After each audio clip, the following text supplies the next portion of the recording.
અમે તો શાંતિથી એક આવેદનપત્ર જ આપવા જતા હતા.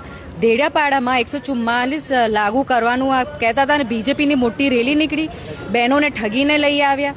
બહેનો પણ પસ્તાય છે કે અમે ચેતરબાઈના વિરુદ્ધમાં અમે નથી, છતાં અમને આ પૈસા આપીને અને ઠગીને બીજી મિટિંગમાં જઈએ છીએ એવું કરીને લઈ આવ્યા છે. તો આ 144 બીજેપીના કાર્યકર્તા પર નહીં અને અમારા સામાન્ય કાર્યકર્તા કે બીજી પાર્ટીઓના કાર્યકર્તા પર છે.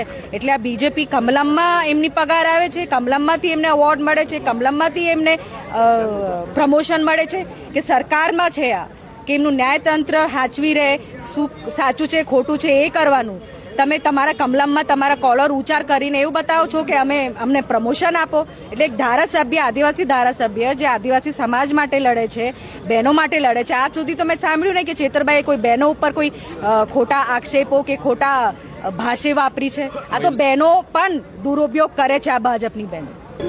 કલેક્ટર સાહેબ તો આખી રજૂઆત જ નહીં સાંભળી. એક બે અમે રજૂઆત કરવા લાગે એમના કે અમે બધાનું ના સાંભળી શકીએ.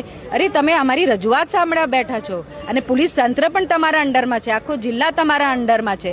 તમે એક બાજુ એક કાયદો લગાડો ને અને બીજી બાજુ બીજો કાયદો લગાડો, ના ચાલે ને. કાયદો તો બધા માટે સામાન્ય જ હોય છે.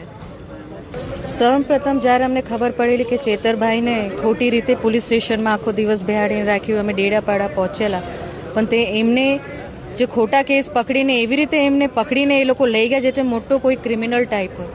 તો આનાથી એવું સાબિત થાય છે કે આજે બીજેપી સરકાર અને બીજેપીના જે આ રમકડા કહેવાય ને એ ચેતરબાઈ પર ખોટા કેસ કરી, મહિલાઓને આગળ કરી, એમાં ઉપર ખોટા આરોપો લગાવીને એમની લોકપ્રિયતા કેવી રીતે ઓછી થાય. અને આમના ચેતરબાઈએ જે કૌભાંડો કાઢ્યા ને એમના મનરેગાના, તો એમને ટાઈમ કેવી રીતે મળે એમના ચોપડા સુધારવાના, એમના રોડ રસ્તા જે નથી કર્યા એ કેવી રીતે એ ઢાંકી શકે તાકી એ લોકો કૌભાંડમાં ના પકડાઈ શકે. એટલે ચેતરબાઈ પર ખોટી રીતે કેસ કરીને એમને અંદર પોલીસમાં લઈ જવાનું એમનું આ ષડયંત્ર છે.